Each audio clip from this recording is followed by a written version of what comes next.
मुख्यमंत्री देवेंद्र फडणवीस गुरुवारी दिल्ली दौऱ्यावर जाणार आहेत। दिल्लीत गुरुवारी केंद्रीय निवडणूक संचालन समितीची बैठक होणार आहे। 5 राज्यांच्या निवडणुकीसाठी दिल्लीत खलबत होतील।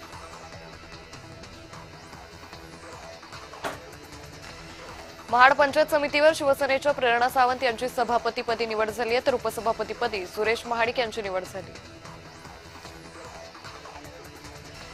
रायगडमध्ये राष्ट्रवादी शिवसेना एकत्र राहणार आहे। रायगड जिल्हा परिषदेबाबत व्यापक चर्चा झाली आहे, असं वक्तव्य सुनील तटकर यांनी केलंय।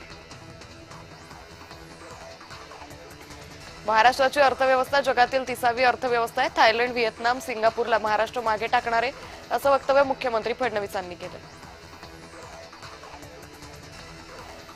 पुण्यात शिवसेनेनं हंडा मोर्चा काढलाय। पाण्यासाठी शिवसेना आक्रमक झाली। रिकामा टँकर महानगरपालिकेला लावत शिवसेनेकडून निषेध व्यक्त करण्यात आला।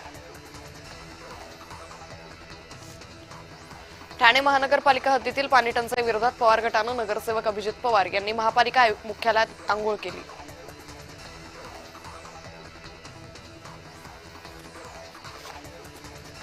देशाच्या जीडीपीपेक्षा महाराष्ट्राचा जीडीपी जास्त आहे। जीएसटी संकलनात महाराष्ट्र नंबर 1 वर आहे। महाराष्ट्राची कर्ज घेण्याची क्षमता उत्तम असल्याची माहिती मुख्यमंत्री फडणवीसांनी विधानसभेत दिली।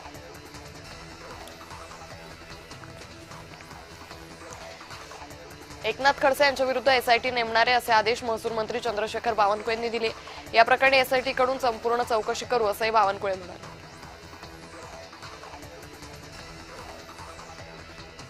राज्याची महसुली तूट 40% आणली आहे। महाराष्ट्रात उत्पन्न 51 लाख कोटी अशी माहिती मुख्यमंत्री फडणवीसांनी दिली। कुलाब्यातील पालिकेच्या शाळेची किशोरी पेडणेकरांनी पाहणी केली। मध्यान्ह भोजनाच्या दर्जावरून पेडणेकरांनी नाराजी व्यक्त केली।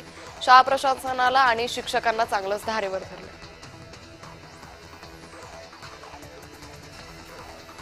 मणिकर्णिका घाटाच्या संवर्धनाचं काम सुरू आहे। मणिकर्णिका घाटावरील मूर्ती सुरक्षित आहे अशी माहिती मुख्यमंत्री फडणवीसांनी दिली। देशभरात गॅसच्या तुटवड्यानंतर सोलापुरात काँग्रेसकडून तिरडी आंदोलन करण्यात आले। तिरडीवर गॅस सिलेंडर ठेवत त्याची अंत्ययात्रा काढण्यात आली। गॅस तुटवड्यावरून काँग्रेसनं आक्रमक भूमिका घेतली। गारगाई प्रकल्पामुळे मुंबईला पाणी मिळेल। दमणगंगा प्रकल्पाचं काम अंतिम टप्प्यात आहे अशी माहिती मुख्यमंत्री फडणवीसांनी दिली।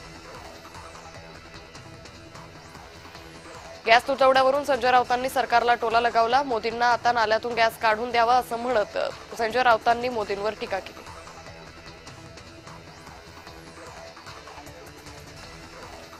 कुणाकडे किती खाती यावरून निधी वाटप होतं। राष्ट्रवादीला 57% निधी मिळाला होता असं म्हणत मुख्यमंत्री फडणवीसांनी जयंत पाटलांना सुनावलंय। कोल्हापूर महापालिकेच्या स्थायी समिती सभापतीपदी भाजपचे विशाल शिराळे यांची निवड करण्यात आली। निवडणीनंतर विजयी उमेदवारांच्या कार्यकर्त्यांनी गुलाल उधळत जल्लोष केला। देशातील पहिली $1 ट्रिलियन अर्थव्यवस्था महाराष्ट्राची होणार आहे। 2047 पर्यंत 5 ट्रिलियन इकॉनॉमी हे महाराष्ट्राचं उद्दिष्ट आहे अशी माहिती मुख्यमंत्री फडणवीसांनी विधानसभेत दिली। नवी मुंबई महापालिकेच्या निमंत्रण पत्रिकेतून एकनाथ शिंदेंचं नाव गायब आहे। संपर्क नेते म्हणून गणेश नाईकांचं निमंत्रण पत्रिकेत नाव आहे। महापालिकेतील पहिल्याच जागतिक महिला दिनाच्या कार्यक्रमाच्या निमंत्रण पत्रिकेवरून वाद पेटलाय। जलजीवन मिशनची 15,000 कोटींची देणी बाकी आहेत। महाराष्ट्रात 81% लोकांसाठी नळ योजना तयार आहे अशी माहिती मुख्यमंत्री फडणवीसांनी दिली।